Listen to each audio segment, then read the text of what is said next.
Hello again, my name is Rodney Reynolds and I'm the owner of 3D Grant Game Man, and this is video review number 3 for July 4th, year 2000. I'll be looking at the Voodoo 5 5500 today from 3DFX. I'll be giving you my thoughts on this card of the good and the bad. Remember, this is only my opinion, so that's it. Take it for what it's worth. I've owned many cards in the past. So let's just get on with the review. The good things I like about this card is the glide support it has for the Unreal Engine. If you're playing games like Unreal Tournament, Unreal, Wheel of Time, Des Ex, some newer games that are released, some role-playing games, this card is definitely the card to get. So that's a good point. And also it does support Glide, Direct 3D, and OpenGL. So if you want a card that does it all, this is definitely the card to get. The full screen anti-aliasing, which I'm sure everyone has heard lots about, is amazing. I truly have to say I am not going back to my DDR card or getting a G2 card.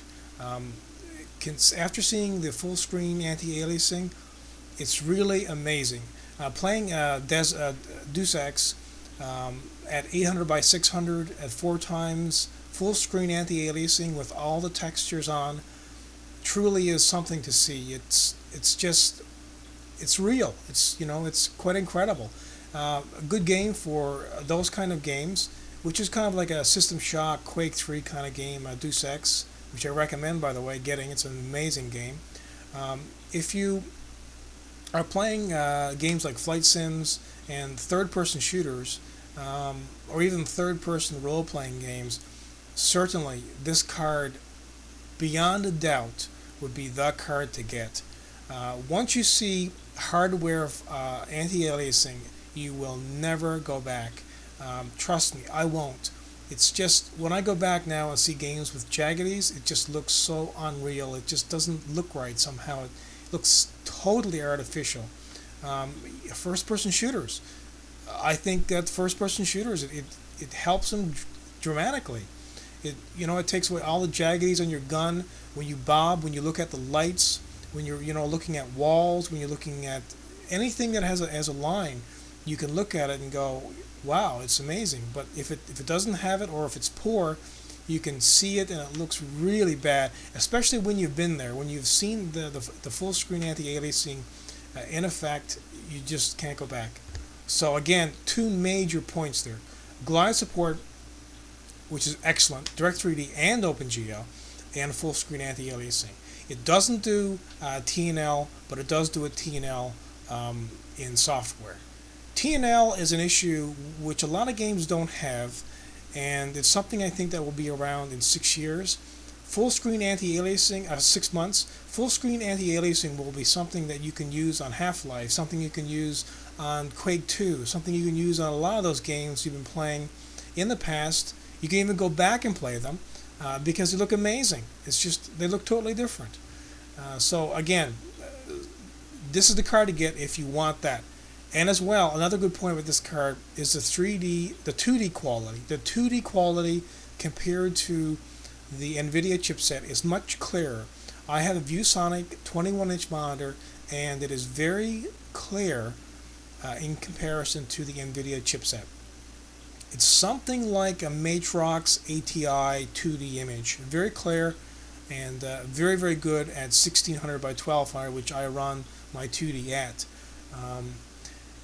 Some of the bad points, I guess, which you already know, is OpenGL games. If you are an OpenGL first-person shooter kind of guy or gal, then you definitely want to go for the NVIDIA G2, but go for the 64 meg version of it.